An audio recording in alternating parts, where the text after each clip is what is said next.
Hi everybody, into politics here, and welcome to another video.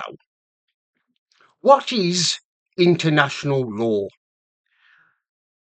It's just meaningless treaties that countries have signed and are supposed to recognise and they're supposed to respect and not break. But of course, Donald Trump, President Trump, has went in at the weekend and he captured the Venezuelan president.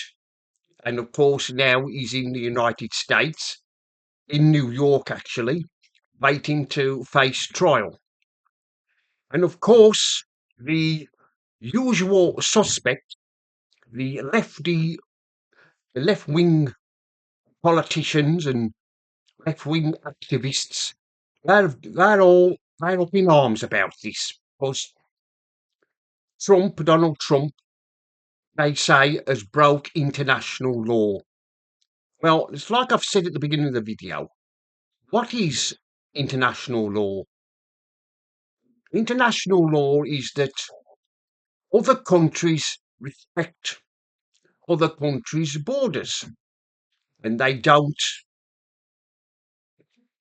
do what Donald Trump did, but they're just meaningless, really. I mean, look at Russia and China. They both countries break international law, even though they signatures to it, they still break it. I mean, other countries break it. Other countries break international law. But of course, we've got Starmer, who is not a prime minister. All he is a lawyer. And of course, he can't say whether or not President Trump has broke international law. Unlike Starmer, the United States is not obsessed with international law, just like Starmer. He's obsessed with it, isn't he? He thinks it's the be all and end all of everything. All he says that when he's interviewed, he says, you must respect international law, do not break it. Well, there are times, like I've just mentioned, that it needs to be broke. When something needs to be done and done quickly, it has to be done. You cannot pussyfoot around when you, like Donald Trump does. I mean, he doesn't, does he? If he wants something done, he does it. He doesn't care about the consequences after. He doesn't care about the howls of protest from these liberal leaders of the world, like we have in the EU, Macron and the French and the German Chancellor and the Canadian Prime Minister. They've all had their say that they broke international law. I mean, you can't tell me when, say, France is once a terrorist to be brought back to France to face trial. They break international law.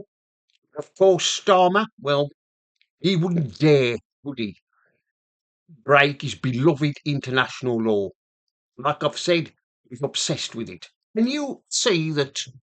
Can you just imagine if Britain wanted to capture a known terrorist and we mounted the same operation as the America did at the weekend in Venezuela? What do you think Starmer would do?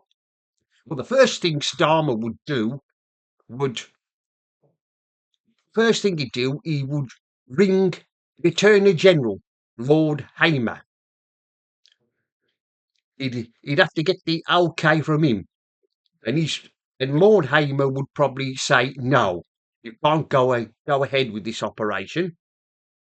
You've got to. It could be breaking international law, and of course, Dharma, being the wimp he is, he'd cancel it. He'd call it off, even though there is a wanted terrorist in some country that Britain wanted. We wouldn't be able to mount the operation. And God forbid if the unthinkable ever happened and World War III started and there was nuclear weapons being used, would Starmer authorise their use? Or would he have to ring his Attorney General, Lord Hamer, and get his permission to launch them? Because that's what Starmer is. He's a wimp. He's a lame duck Prime Minister. That's what we've got in this country at the moment. All he can think about is his beloved international law. That's all he can think of. He can't think of anything else. Oh, you mustn't break international law.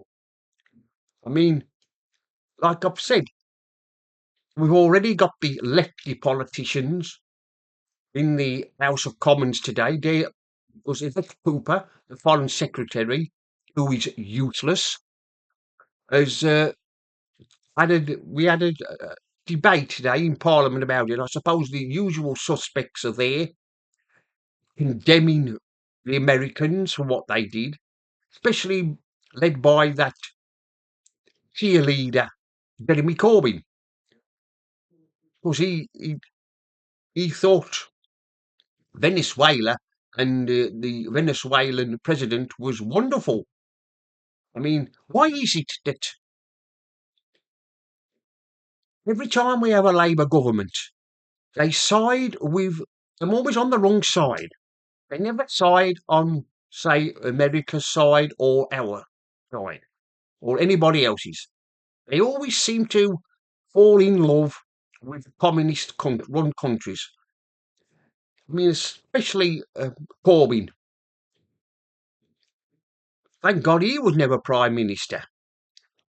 But, and of course, we've got the Palestinian protesters. They've now stopped protesting about what's going on in Gaza. They've got a new cause. They put away their Palestinian flags, and then now they are waving the Venezuelan flags. The flag of Venezuela, if I can say the word. They're now waving their country's flags. Now they're beginning to, I dare say they'll start demonstrating about it, condemning America for being its bully. I now doubt there'll be marches at the weekend condemning it. God knows we've had enough of the Palestinian marches. Now we've got the Venezuelan marches happening. Don't be surprised if it happens this weekend when there is suddenly an emergency protest by these useful idiots. Well, anyway, that's the end of this video. Dr. Politics here signing off. And remember, don't believe the lies.